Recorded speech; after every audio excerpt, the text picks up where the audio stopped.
নমস্কাৰ মই সাগৰমণিয়ে আপোনালোক সকলোকে মোৰ অন্য এটা ব্লগলৈ স্বাগতম জনাইছো। আজি মই অন্য এটা ৰেচিপি লৈ আপোনালোকৰ মাজলৈ আহিছো। হয়তো আপোনালোকে চাই ভাল পাব। তেতিয়াহলে আহকচোন আজি ৰেচিপিটোৰ মাজলৈ যাওঁ। মই আজি ৰেচিপিটোৰ কাৰণে এটা ভীমকলৰ ডিল লৈছো। এটো তাৰপিছতে তিল, পিয়াজ, আদা, নহৰু আৰু এয়া হৈছে কেঁচা জলকীয়া। এই তিল কলৰ ডিলটো এইখিনি বস্তু দি মই এটা চাটনি বনাম আৰু এই ফুলখিনি দি মই এটা বৰা বনাম। তেতিয়াহলে আহকচোন মইনো কেনেকৈ বনাও আপোনালোকক দেখাই আছো। এয়া মই এটা গেছত কুকাৰ এটা বহাই দিছো। ইয়াতে মই কলৰ ডিলটো কাটি দিম। কাটি পিস কৰি ইয়াতে কুকাৰটোৰ ভিতৰত দি দিম। ইয়াতে পানী দিম।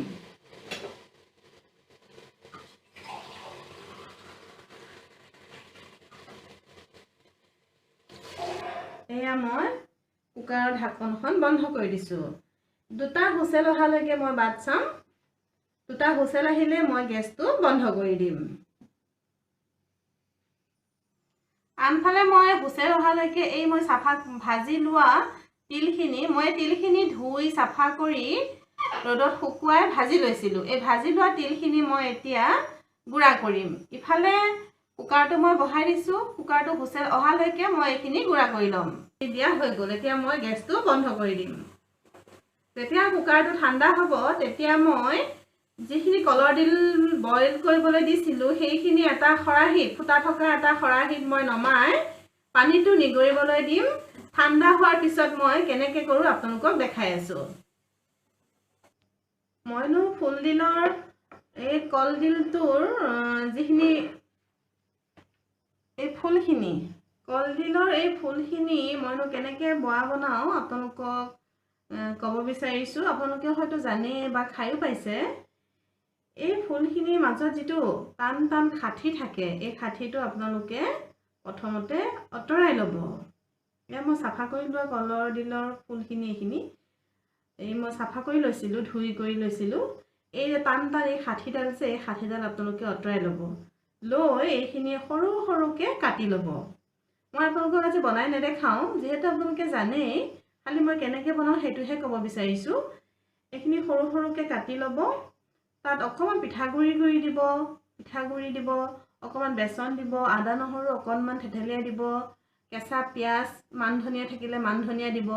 এই গোটেইখিনি মিহলাই এটা পেষ্ট বনাই লৈ আপোনালোকে যিদৰে বৰা বনাই খায় ঘৰত, ভেদাইলতা বৰা বা অন্য যিকোনো বৰা বনাই খায়, ঠিক তেনেদৰে আপুনি তেলত মজাই ভাজি পিনে বৰা বনাই খাব পাৰে।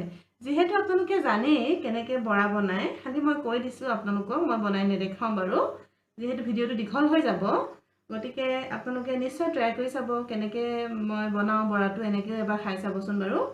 যিহেতু জানেই আপোনালোকে বাৰে বাৰে কৈ থকা নাই বা দেখাইও থকা নাই। এয়া মোৰ কলৰ ডিল যিখিনি মই বইল কৰি লৈছিলো এইখিনি প্ৰায় ঠাণ্ডা হৈ গৈছে। এতিয়া মই এটা বাউলত পানীখিনি নিগৰি গ'ল। মই এটা খৰাহিত থৈ দিছিলো, গোটেই পানীখিনি নিগৰি পৰি গ'ল। এতিয়া মই ইয়াত যিটো এইখিনি লৈছিলো বইল কৰি, এইখিনি মই অকণমান এনেকৈ চেপি দিম হাতে। অকণমান এনেকৈ চেপি দিম। চেপি দিলে অকণমান পানী ওলাব। যিহেতু মই খৰাহিটোত বহুত সময় থৈ দিছিলো, পানীখিনি নিগৰিয়ে গ'ল। গতিকে আৰু বেছিকৈ চেপি থকাৰ কোনো প্ৰয়োজন নাই। মই এইখিনি এতিয়া এটা বাউলত এনেকৈ ইয়াতে দি দিম। তলৰ এই অংশটোত যিখিনি খাঠি নিচিনা টান টান খাঠিবোৰ থাকে, এইবোৰ আপোনালোকে যদি প্ৰথমতে কাটি লওঁতে অতৰাই ল'ব পাৰে। মই তেতিয়াও অলপ অতৰাই ল'লো, আৰু যদি এতিয়া পাওঁ আকৌ অতৰাই দিম এইবোৰ। এতিয়া মই এটা কেৰাহী গৰম হ'বলৈ দিম।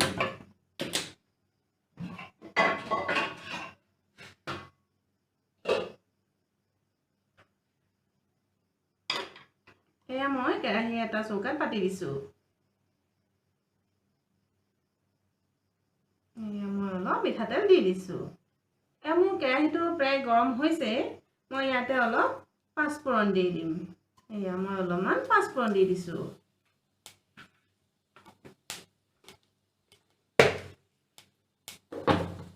পাঁচফোৰণখিনি যেতিয়া ফুটিব ইয়াতে মই কাটি থৈ দিয়া এয়া কেঁচা জলকীয়া কেইটামান দি দিম। জ্বলাটো আপোনালোকে নিজৰ মতে দিব পাৰে। আপোনালোকে যদি জ্বলা খাই বেছি ভাল পায় তেতিয়াহ'লে অলপ বেছিকৈ দিব, আৰু যদি কমকৈ খায় তেতিয়াহ'লে অলপ কমকৈ দিব। এয়া মই জলকীয়া কেইটা ইয়াতে দি দিছোঁ। অকণমান ইয়াতে হালধি দিম। অকণমান হালধি দিয়ে গেছটো মই এতিয়া বন্ধ কৰি দিম।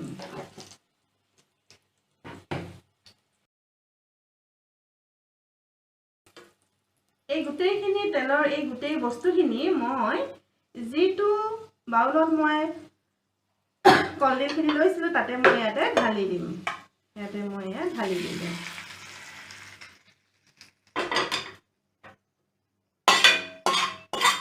এতিয়া ইয়াতে মই আদা নহৰুখিনি থেথেলিয়াই লোৱা আদা নহৰুখিনি ইয়াত দি দিম।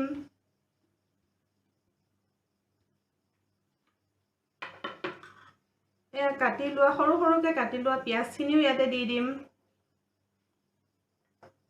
এয়া দি দিছোঁ মই।